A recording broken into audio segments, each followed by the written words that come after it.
press the bell icon on the YouTube app and never miss another update.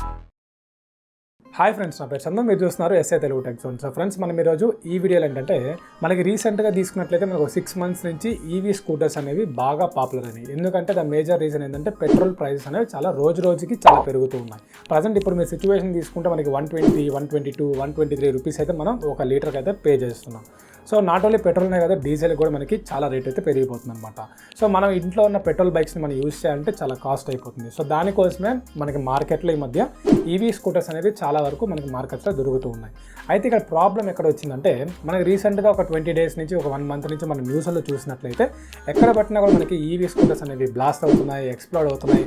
EV స్కూటర్స్లో వెళ్తున్నప్పుడు పేలిపోయి 2 చనిపోయారు, 3 చనిపోయారు. ఇట్లా మనకి న్యూస్ అని వింటూనే ఉన్నాం. మేజర్గా మీరు కంపెనీస్ గురించి మాట్లాడినట్లయితే మనకి ప్యూర్ ఈవీ నుంచి 3 ఈవీ స్కూటర్స్, ఓలా నుంచి 1 ఈవీ స్కూటర్, నెక్స్ట్ మనకి ఒకినావా కంపెనీ నుంచి 2 ఈవీ స్కూటర్లు, అండ్ నెక్స్ట్ మనకి జితేంద్ర ఈవీ స్కూటర్స్ నుంచి టోటల్గా 20 ఈవీ స్కూటర్లు అయితే మనకి ఇప్పటిదాకా ఎక్స్ప్లోజన్కి గురయ్యాయి అనమాట. అసలు ఎందుకు ఈ యొక్క ఈవీ స్కూటర్స్లో బ్లాస్టింగ్స్ అనేవి జరుగుతున్నాయి?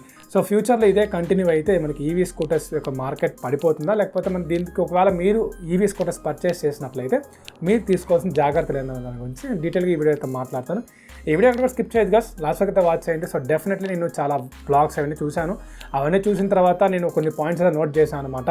సో వీటికి టోటల్గా తీసుకోవాల్సిన రెమెడీస్ ఏంటి అవన్నీ కూడా డీటెయిల్ ఈ వీడియో అయితే మాట్లాడతాను. సో టాపిక్లోకి వెళ్ళిపోయే ముందు మీరు మన ఛానల్ ఫస్ట్ టైం విజిట్ చేసినట్లయితే కింద red colour subscribe button click చేసి సబ్స్క్రైబ్ చేసుకోండి. అలాగే పక్కన బెల్ ఐకాన్ ట్యాప్ చేసి యాక్టివేట్ చేసుకోండి, ఎందుకంటే నేనే వీడియో పోస్ట్ చేస్తున్నా మీకు నోటిఫికేషన్ అయితే వస్తుంది. సో వీడియోలోకి వెళ్ళే ముందు ఒక చిన్న రిక్వెస్ట్, అదేంటంటే ఈ వీడియో చూసిన ప్రతి ఒక్కరు వీడియో అయితే లైక్ చేయండి, ఎందుకంటే మీరు ఇచ్చే చిన్న బూస్ట్ వల్ల ఇటువంటి మరెన్నో వీడియోస్ అనేవి ముందు తీసుకొస్తూ ఉంటాను. సో మనకి ఈవీ స్కూటర్స్ ఏవైతే ఉన్నాయో అవన్నీ కూడా మనకి ఎక్స్ప్లోడ్ అవ్వడానికి చాలా రీజన్స్ అయితే ఉంటాయి. అందులో మీకు కొన్ని ఫ్యాక్టర్స్ గురించి చెప్తాను. అందులో మనకి మేజర్గా ఫస్ట్ ఫ్యాక్టర్ గురించి మాట్లాడుకుంటే మనకి అందులో వాడే బ్యాటరీస్ అనమాట. సో మేజర్గా మనకి ఈవీ స్కూటర్స్లో వాడే బ్యాటరీస్ ఏంటంటే లిథియం అయన్ బ్యాటరీస్.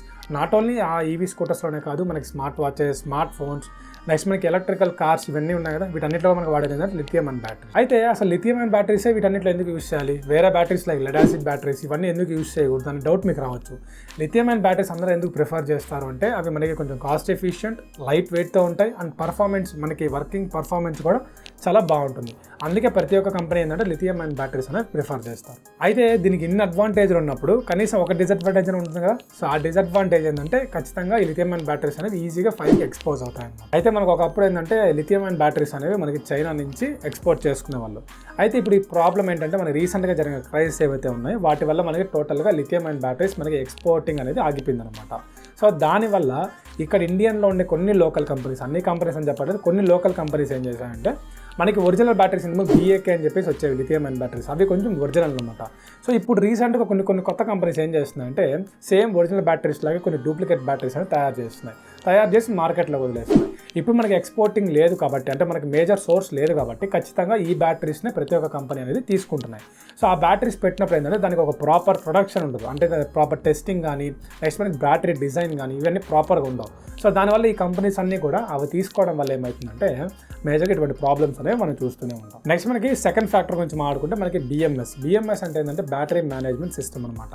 సో బేసికల్గా బ్యాటరీ మేనేజ్మెంట్ సిస్టమ్ కరెక్ట్గా లేకపోయినా కూడా మనకి ఇటువంటి ఫైరింగ్ కానీ ఎక్స్ప్లోజన్ కానీ ఇవన్నీ కూడా మనకి గురవుతుంటాయి. సో బేసికల్గా ఇక్కడ BMS అంటే ఏంటంటే ఒక బ్యాటరీని మనం తయారు చేసినప్పుడు, సో ఆ బ్యాటరీ మనం ఇప్పుడు ఫర్ ఎగ్జాంపుల్ బ్యాటరీ బైక్స్ మనం బ్యాటరీ పెడుతున్నాం కదా, సో దానికి ఒక ప్రాపర్ డిజైన్ కానీ లేకపోతే ఒక ప్రాపర్ టెస్టింగ్ కానీ, సో ఇన్ని డిగ్రీస్ రీచ్ అయినప్పుడు ఇది కట్ ఆఫ్ ఉండాలి, సో బ్యాటరీ డిస్కనెక్ట్ అయిపోవాలి, ఇటువంటివి కొన్ని ప్రికాషన్స్ అనేవి correct BMS correct strategies use చేయకపోతే ఖచ్చితంగా మనకి ఫైరింగ్కి, ఎక్స్ప్లోజన్కి, థర్మల్ రన్ అవి ఇటువంటి అన్నిటి కూడా మనకి ప్రాబ్లమ్కి గురవుతుంటాయి. సో మనకి ఈ మధ్య రీసెంట్గా ఏ కంపెనీ మీరు తీసుకున్నా సరే కొన్ని కంపెనీస్లో మనకి BMS సిస్టమ్ కరెక్ట్గా లేదు, బికాస్ ఆఫ్ ఎందుకంటే లోకల్ కంపెనీ తయారు చేసిన బ్యాటరీస్ని యూజ్ చేస్తున్నాయి. సో అవి ఒక ప్రాపర్ టెస్టింగ్ ఒక ప్రాపర్గా ఉండవు కాబట్టి సో వాటిని యూజ్ చేసినప్పుడు ఈ కంపెనీస్ వాళ్ళు ఏంటంటే వాటిని చెక్ చేయట్లేదు. సో దానివల్ల ఏమవుతుందంటే ఇటువంటి ఫైరింగ్కి ఇటువంటి వాటికి గురవుతున్నారు. నెక్స్ట్ థర్డ్ ఫ్యాక్టర్ ఏంటంటే నాకు తెలిసి మేజర్గా రీప్లేసబుల్ బ్యాటరీస్ ఉండడం వల్ల కూడా మనకి ఇటువంటి ఫైరింగ్కి నెక్స్ట్ మనకి థర్మల్ రన్ అవ్వకైతే కాజ్ అయ్యే ఛాన్స్ ఎక్కువ ఉన్నాయి. ఎందుకు అంటే ఇప్పుడు రీప్లేసబుల్ బ్యాటరీస్ అనుకోండి, ఫర్ ఎగ్జాంపుల్ ఇప్పుడు మనము పవర్ కనెక్షన్ ఇవ్వాలి బ్యాటరీకి. సో మనం ఏం చేస్తాం, ప్లగ్ మనం కనెక్ట్ చేస్తాం అంతే కదా, బ్యాటరీకి తీసుకెళ్ళి కనెక్ట్ చేస్తాం పోర్ట్కి. అక్కడ ప్రతిసారి మనం పవర్ స్విచ్ ఆన్ చేసినప్పుడు అక్కడ ఒక స్పార్క్ అనేది వస్తుంది అనమాట. ఇప్పుడు మన ఎలక్ట్రికల్ మీటర్స్లో కూడా ఫ్యూజ్ పెట్టినప్పుడు స్పార్క్ వస్తుంది. సో అట్లా ఎక్కువసార్లు స్పార్క్ రావడం వల్ల అక్కడ లోపల ఉండేవి మెల్ట్ అవుతాయి. సో మెల్ట్ అయినప్పుడు క్యాప్ అనేది కరెక్ట్గా ఫిట్ అవ్వదు. సో ఫిట్ అవ్వకపోవడం వల్ల కూడా ఏమవుతుందంటే మనకి ట్రావెల్ అవుతున్నప్పుడు అంటే మనం ఛార్జింగ్ పెడతాము, తీసేసిన తర్వాత మనం బ్యాటరీ కనెక్ట్ చేసుకొని కరెక్ట్గా ఫిట్ అవ్వదు కదా, అప్పుడు మనం ఏం చేస్తాం, వెళ్తున్నప్పుడు అది మధ్యలో లోపల ఇంటీరియర్లో ఊడిపోయింది అనుకుందాం. అటువంటిప్పుడు మనకి ఏంటంటే ఫైరింగ్కి, ఎక్స్ప్లోజన్కి ఇటువంటి వాటికైతే గురవుతుంటాయి. అండ్ చాలామంది చెప్తారు ఏంటంటే ఛార్జర్ పెట్టినప్పుడు అది ఒక టెంపరేచర్, ప్రతి కంపెనీ ఒక టెంపరేచర్ సెట్ చేస్తుంది 45 degrees to 55 degrees అని. సో ఈ డిగ్రీస్ రీచ్ అయిన తర్వాత ఆటోమేటిక్గా అది కట్ ఆఫ్ అయిపోతుంది. సో దానివల్ల బ్యాటరీ సేఫ్ ఉంటాయని చెప్పేసి చెప్తారు. కానీ ఇక్కడ పాయింట్ ఏంటంటే బ్యాటరీస్లో ప్రాబ్లం రాకపోయినా కూడా మీరు బ్యాటరీ ఎప్పుడైతే కనెక్ట్ చేస్తారో పవర్ వేసినప్పుడు ఫైరింగ్ ఇక్కడ స్పార్క్ వస్తుంది.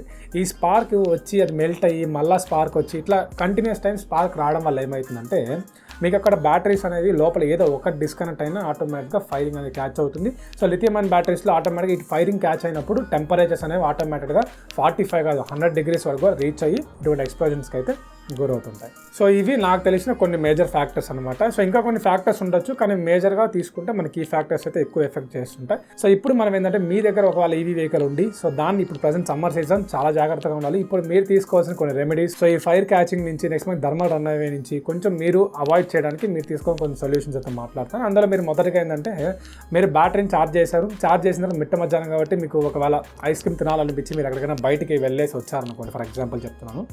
సో వచ్చిన తర్వాత మీరు వెంటనే ఛార్జ్ అయితే చేయకండి. సో అది కూడా ఒక major disadvantage.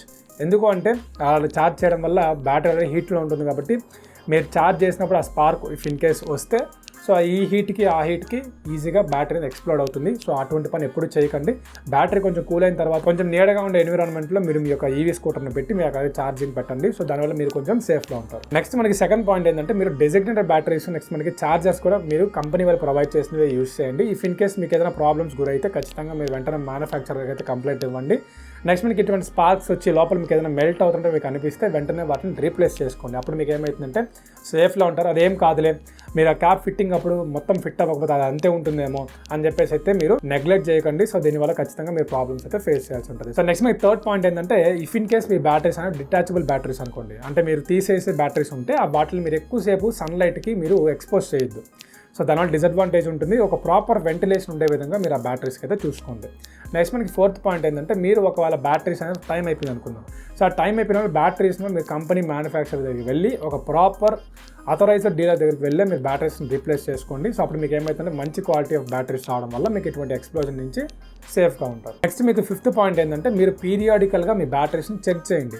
If in case మీకు ఏదైనా మీకు తెలియకుండా ఒక డిఫరెన్స్ని మీరు నోటీస్ చేస్తే, లైక్ మనకి బ్యాటరీ సడన్గా ఎక్కువ హీట్ అయిపోవడం కానీ, లేకపోతే మీకు ఛార్జింగ్ పెట్టేటప్పుడు హీట్ అవ్వడం, ఇటువంటివి మీరు ఏమన్నా చూసినప్పుడు వెంటనే మీరు కంపెనీ ఎవరైతే మ్యానుఫ్యాక్చరర్ ఉంటారో వాళ్ళకి మీరు అన్నీ కంప్లైంట్ చేయండి. సో వాళ్ళు మీరు మంచి సొల్యూషన్ అయితే చెప్తారు. సో ఈ ఫ్యాక్టర్స్ మీరు పాటించడం వల్ల డెఫినెట్లీ మీ యొక్క ఈవీ స్కూటర్స్ అనేవి మీరు ఈ ఫైర్ నుంచి, థర్మల్ రన్ అవే నుంచి మీరు ఖచ్చితంగా మీరు దూరంగా అయితే ఉంటారు, సేఫ్లో ఉంటారు. సో ఇదిగా ఓవరాల్గా మన టాపిక్ ఈరోజు ఈవీ స్కూటర్స్ ఎందుకు పేలుతాయి, నెక్స్ట్ మనకి వాటికి తీసుకోవాల్సిన రెమెడీస్ ఏంటి. సో ప్రజెంట్ సమ్మర్ సీజన్ కాబట్టి ఖచ్చితంగా మీరు ప్రతి ఒక్కరు ఈ రెమెడీస్ అనేది తీసుకోవాలి. సో ఈ వీడియో మీకు నచ్చింది అనుకుంటున్నా, నచ్చితే ఒక లైక్ అయితే చేయండి. అండ్ దాంతోపాటు మీరు ఏ ఈవీ స్కూటర్ని యూస్ చేసిన కింద కమెంట్ సెక్షన్లో కమెంట్ చేయండి. సో ఒకవేళ మీ దగ్గర లేకపోతే ఫ్యూచర్ కొనే ప్లాన్ ఉంటే ఏ కంపెనీ మీరు కొంటారు కింద కమెంట్ సెక్షన్లో కమెంట్ చేయండి. ఒకవేళ మీకు ఫ్యూచర్లో కూడా ఈవీ స్కూటర్స్ మేము కొనము అనే వాళ్ళు కూడా కింద కమెంట్ సెక్షన్లో కమెంట్ చేయండి. సో దీనివల్ల నేను తెలుసుకుంటాను ఎంతమంది ఈవీ స్కూటర్స్ మీద ఇంట్రెస్టెడ్ ఉన్నారని చెప్పేసి. ఇది ఓవరాల్గా. సో మళ్ళీ ఒక మంచి టాపిక్తో మళ్ళీ ముందుకు వచ్చేస్తాను. అంతవరకు thank you, have a nice day.